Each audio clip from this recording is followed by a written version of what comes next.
నమస్తే welcome to yo-yo TV. ఏపీలో రాజకీయాలు పీక్ స్టేజ్కి చేరుకున్నాయి. ముఖ్యంగా టీడీపీ కూటమి అభ్యర్థులు గెలుపు కోసం తీవ్రంగా కష్టపడుతున్నారు. తమ మధ్య ఎన్ని మనస్పర్ధలు ఉన్నా పక్కన పెట్టేసి అభ్యర్థి గెలుపు కోసం కష్టపడుతున్నారు. ఈ నేపథ్యంలో హిందూపురంలో బాలకృష్ణ హ్యాట్రిక్ పై దృష్టి పెట్టారు. గత 2 ఎన్నికల్లో ఆయన ఎమ్మెల్యేగా గెలుపొందారు. ముచ్చటగా మూడోసారి కూడా ఎన్నికవ్వాలని ప్రయత్నిస్తున్నారు. అయితే వైసీపీ టార్గెట్ చేసిన నియోజకవర్గాల్లో హిందూపురం కూడా ఒకటి. ఎట్టి పరిస్థితుల్లో బాలకృష్ణను అసెంబ్లీ గేటు కూడా తాకనివ్వనని జగన్ గట్టిగానే ప్రయత్నిస్తున్నారు. ఏ అవకాశాన్ని విడిచిపెట్టడం లేదు. అక్కడి వైసీపీ గెలుపు బాధ్యతలను సీనియర్ మంత్రి పెద్దిరెడ్డి రామచంద్రారెడ్డికి జగన్ అప్పగించారు. గత కొన్నేళ్లుగా పెద్దిరెడ్డి అక్కడ ప్రత్యేకంగా ఫోకస్ పెట్టారు. టీడీపీ లీడర్స్ తో పాటు క్యాడర్ ను వైసీపీ వైపు తిప్పుకోవడంలో సక్సెస్ అయ్యారు. అయితే ఎన్నికల ముంగిట ఆ వ్యూహం వర్కౌట్ కావడం లేదు. ఒక్కొక్క నేత వైసీపీని వీడుతుండడం ఆ పార్టీకి ప్రతికూల అంశంగా మారింది. బాలకృష్ణలో ధీమా పెంచుతోంది. 2014 ఎన్నికల్లో తొలిసారిగా నందమూరి బాలకృష్ణ హిందూపురం నుంచి బరిలో దిగారు. అత్యధిక మెజారిటీతో గెలుపొందారు. ఆ ఎన్నికల్లో టీడీపీ అధికారంలోకి రావడంతో హిందూపురంలో తనదైన ముద్ర వేసుకున్నారు.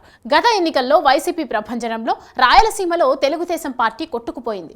52 స్థానాలకు గాను తెలుగుదేశం గెలిచింది 3 స్థానాలే. కుప్పం నుంచి చంద్రబాబు, హిందూపురం నుంచి బాలకృష్ణ, ఉరవకొండ నుంచి పయ్యావుల కేశవ్ గెలిచారు.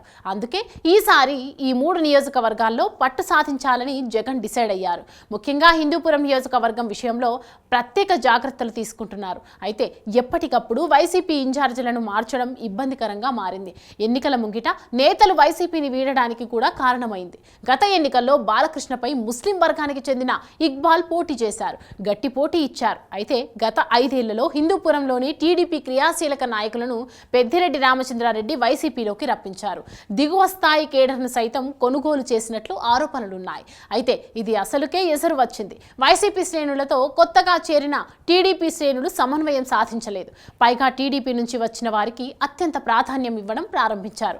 ఎన్నికల ముంగిట దీపిక అనే మహిళను ఇన్ఛార్జిగా నియమించారు. ఇప్పుడు ఆమెనే అభ్యర్థిని కూడా చేశారు. గత ఎన్నికల్లో బాలకృష్ణపై పోటీ చేసిన ఇక్బాల్కు ఎమ్మెల్సీ పదవి ఇచ్చారు. ఆయన సైతం ఎమ్మెల్యే టికెట్ను ఆశించారు. కానీ జగన్ పరిగణలోకి తీసుకోలేదు. దీంతో ఆయన వైసీపీని వీడారు. తెలుగుదేశం పార్టీలో చేరారు. దీంతో ఎన్నికల ముంగిట వైసీపీకి గట్టి షాక్ తగిలింది. హిందూపురం నియోజకవర్గంలో ముస్లింలు అధికం. అందుకే గత ఎన్నికల్లో వైసీపీ ఆ వర్గానికి చెందిన వ్యక్తికి టికెట్ ఇచ్చింది. అయితే 2014 ఎన్నికల్లో గెలిచిన బాలకృష్ణ హిందూపురం నియోజకవర్గాన్ని కొంతవరకు అభివృద్ధి చేశారు. ముఖ్యంగా అవినీతి లేదనేది బాలకృష్ణకు ఉన్న మంచి పేరు. దీంతోనే ఆయన 2019లో గట్టెక్కగలిగారు. ఇప్పుడు వైసీపీ నుంచి కీలక నేత టీడీపీలోకి రావడం, ప్రభుత్వ వ్యతిరేకత భారీ స్థాయిలో ఉండటంతో తాను హ్యాట్రిక్ కొట్టడం ఖాయమని బాలకృష్ణ ధీమాతో ఉన్నారు. నిన్న జరిగిన నియోజకవర్గం 3 పార్టీల సమన్వయ సమావేశంలో సైతం బాలకృష్ణ కీలక వ్యాఖ్యలు చేశారు. హిందూపురం నుంచి తాను ఎమ్మెల్యేగా గెలవడం ఖాయమని, ఏపీలో కూటమి ప్రభుత్వం అధికారంలోకి రావడం తథ్యమని తేల్చి చెప్పారు. మొత్తానికైతే హిందూపురంలో హ్యాట్రిక్ కొడతానని బాలకృష్ణ గట్టి ధీమాతోనే ఉన్నారు. మరి ఏం జరుగుతుందో చూడాలి.